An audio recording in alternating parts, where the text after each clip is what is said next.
아무튼 이 접착이 엄청 어려운 과정이고, 왜 어렵냐면 라미네이트 사이사이가 다 붙어버리는 경우가 있어요. 그러면 이거 굉장히 곤혹스러워져요. 치실이 안 들어가는 거야. 근데 선생님, 저 라미네이트 무석재로 했는데 치실 통과가 안 돼요. 이게 정상인가요? 비정상인가요? 무조건 통과가 돼요. 떼고 싶어요 하고 오시는 분들이 있거든요. 그리고 잇몸이 자꾸 빨개지고 피가 난다, 양치할 때마다. 이 덧니 자체가 너무 앞으로 나가 있는데 이걸 무삭제로 하고 싶다 그러면 다른 치아들도 다 앞으로 꺼내야 되잖아. 틀니처럼 되는 거죠. 그런 분들은 이제 무삭제 라미네이트가 맞는 케이스가 아닌데.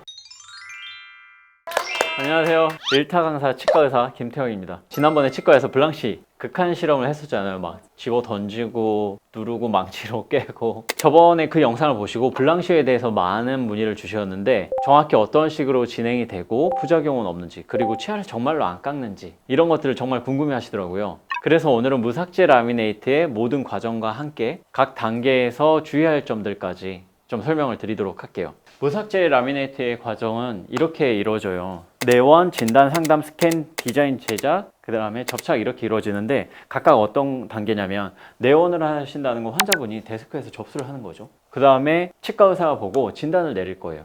이 환자분께서 무삭제 라미네이트가 가능한지, 가능하다고 하면 어떤 치아에 가능한지, 그리고 몇 개를 했을 때 가장 아름답게 될 수 있는지. 보통은 8개 정도 하시는 분들이 많고요. 많으면은 20개까지 하시는 분들도 있어요. 나는 다 하고 싶다 이러면은 뭐 28개까지 하겠죠. 우리 사람 치아가 28개니까. 자료들을 토대로 해서 상담이 들어갑니다. 기간 얼마 정도 걸리고, 비용은 어느 정도 되는지, 색상, 시뮬레이션, 내 치아에 했을 때 어떤 식으로 되겠다, 이런 부분도 보여줄 수가 있어요. 그러면 더 만족스럽겠죠. 그 다음에 치과 체어에 앉아서 스캔을 하는 거예요. 구강 스캐너를 이용해서 치아를 그대로 디지털 정보로 변환하는 거예요. 이렇게 변환을 하고 나면은 그걸 토대로 디자인을 할 수 있는데, 그 전에 먼저 치아가 깨끗한 상태여야겠죠. 치석을 치아라고 인식을 해서 그 모양대로 이 무삭제 라미네이트가 만들어질 수가 있기 때문에 치석을 다 제거하고 반드시 그 이후에 스캔이 이루어져야 돼요. 그 다음에 기공소로 보내서 디자인 및 제작을 하게 됩니다. 1차는 정밀 밀링기를 이용해서 치아의 대략적인 형태를 만드는 거고요. 두 번째는 세라미스트라고 하는 기공사가 있는데, 그 기공사 분들이 치아의 형태를 엄청 세심하게 다시 만드는 거죠. 그 다음에 이렇게 만들어진 라미네이트를 치과에 가지고 와서 접착을 하는 거죠.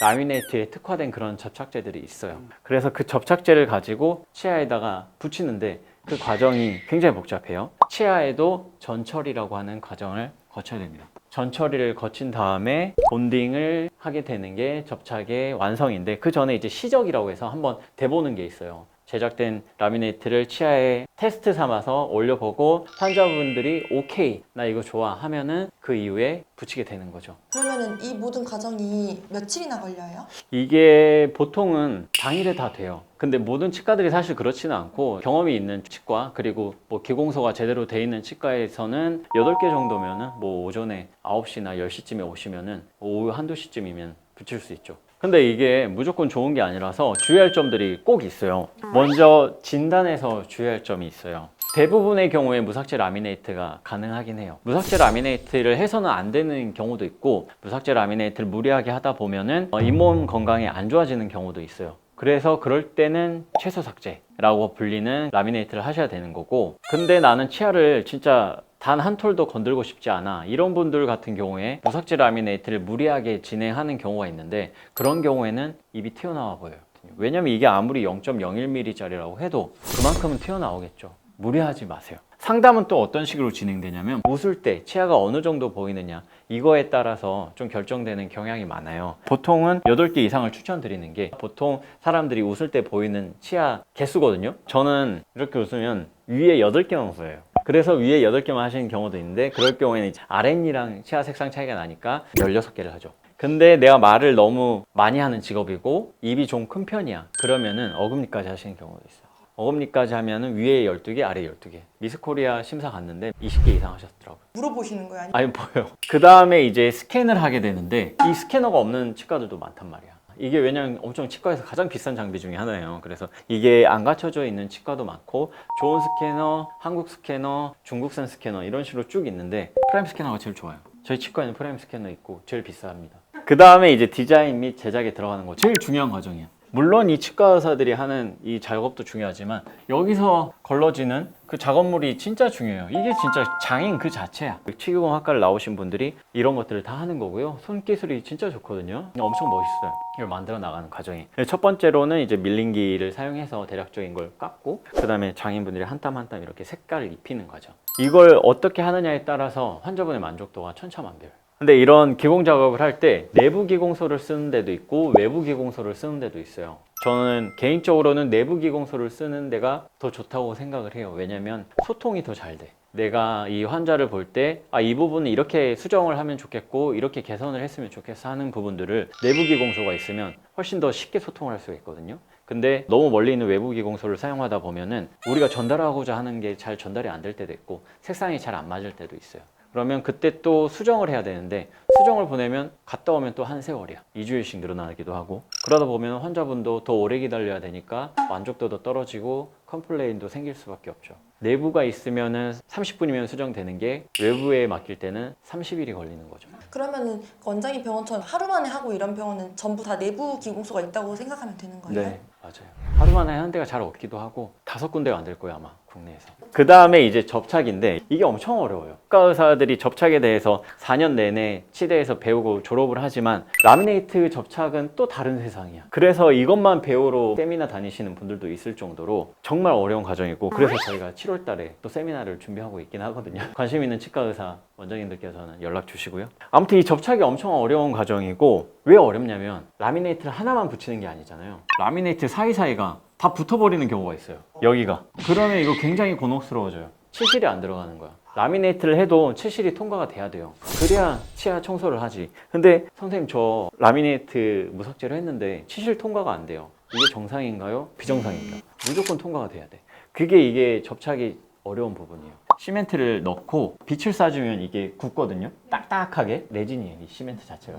근데 좀 물성이 다른 레진이지. 근데 이 광중압을 오래 하면은 너무 딱딱하게 굳어버리니까 이게 텍 큐어링이라고 해요. 진짜 한 0.5초 정도만 큐어링을 하는 거예요. 딱딱딱딱딱 해야지 이게 안 굳고 굳기 전에 떼낼 수가 있어요. 그리고 나서 전체 큐어링을 다시 하는 과정이에요. 치과 의사랑 치과 위생사 사이에 손발이 잘 맞아야 잡고 있고 큐어링 이런 식으로 할 수가 있거든요. 그리고 치실 넣고 막 이런 과정도 굉장히 전문적으로 이루어져야 되기 때문에 쉽지 않아. 그래서 저희 치과에 이제 면접 보러 오시는 치과 의사들도 계신데 해봤다는 분들이 거의 없어요, 이런 라미네이트를. 왜냐면 이게 일반 치과에서 하기가 어려운 경험이에요.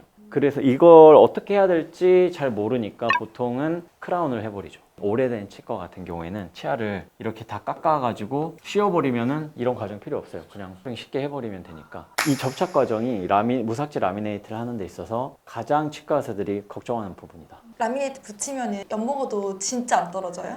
안 떨어지죠. 왜냐면 이걸 붙이면은 너무 강한 힘으로 치아랑 붙어버리기 때문에 떼고 싶어도 못 떼요. 혹시나 떼지면은 AS 되는데 굳이 엿을 왜 먹어?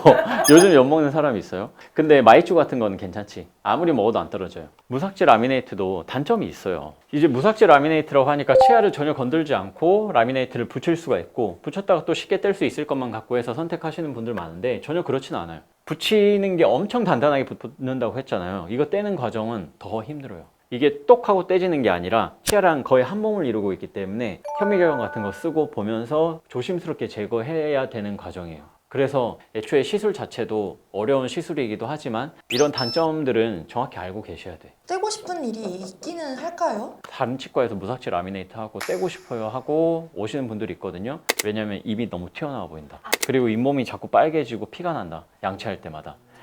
잘못해서. 그런 분들은 이제 무삭제 라미네이트가 맞는 케이스가 아닌데 라미네이트를 한 거지. 치아를 안 깎는다는 점에만 혹해가지고 하면은 이런 부작용이 생길 수가 있다. 두 번째는 잘못된 무삭제 라미네이트를 했을 경우에 이렇게 시림 증상이 생길 수 있는 원인까지는 제가 설명드렸잖아요.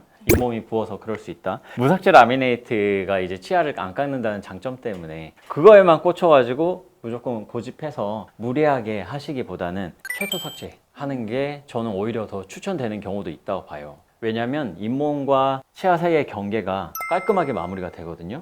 그러면서 치아 세균 같은 것들도 안 달라붙게 되니까 잇몸 건강에도 훨씬 좋게 만들 수가 있습니다. 최소 삭제라고 하면 보통 한 0.01mm 정도? 이 정도 깎아요. 그래서 이 정도로 깎으려면 이제 좀 경험이 많이 필요한 거고, 아마 저희가 해놓은 사진 보면 정말 놀라실 거예요. 이렇게 붙이면은 라미네이트를 되게 젤 네일이랑 많이 비유를 하잖아요. 근데 저는 네일하면 되게 불편하고 답답하거든요. 치아에도 그런 이물감이나 답답함이 있을지. 이게 너무 두꺼우면은 이물감이 아마 생길 거고, 보통 0.1에서 한 0.2, 3mm 정도로 만들거든요. 그러면은 너무 얇기 때문에 한 2, 3일 정도는 뭐가 내 치아에 붙어 있다 생각을 하시겠지만, 그 이후에는 이물감이 하나도 없이 생활하실 수 있어요. 또 단점 중에 입냄새 나는 분들도 있어요. 그 시멘트 제거가 잘 안 되거나 서로 다 붙어 있거나 해버리면은 치실이 안 되면서 청소가 안 되는 거지. 무삭제 라미네이트를 그럼 어. 추천하지 않는 경우도 있으신지. 그 돌출입이 있는 경우에 추천하지 않아요. 또 덧니가 있는 분들 같은 경우에도 아치의 형태를 봤을 때 정상 위치에 있는 경우도 있거든요. 그런 경우에는 무삭제로도 가능한 경우도 있어요. 근데 이 덧니 자체가 너무 앞으로 나가 있는데 이걸 무삭제로 하고 싶다 그러면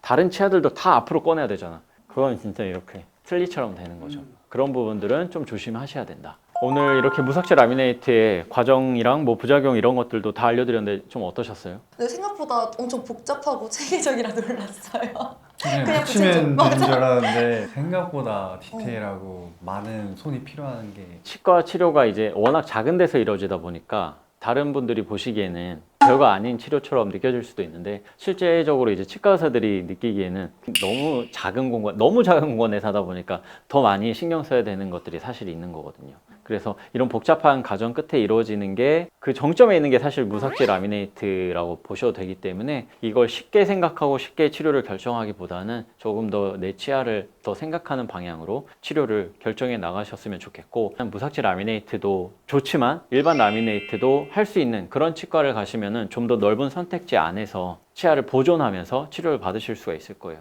요즘 붙이는 그런 라미네이트나 이런 치료들이 치아를 해친다는 것보다는 치아를 오히려 보존하고 보강한다라는 느낌으로 줄기가 변해가고 있거든요. 그래서 그런 부분들에 대한 그런 가치관을 가지고 있는 치과를 고르시면은 분명히 컴플렉스도 극복하고 자존감도 올리면서 내 치아도 더 오래 쓸 수 있는 방향으로 치료가 가능할 거라고 생각합니다. 그래서 그런 치과를 잘 선택하셔서 치료를 받으시면 좋겠습니다. 지금까지 치과 의사이자 치과 일타 강사의 김태형이었습니다. 감사합니다.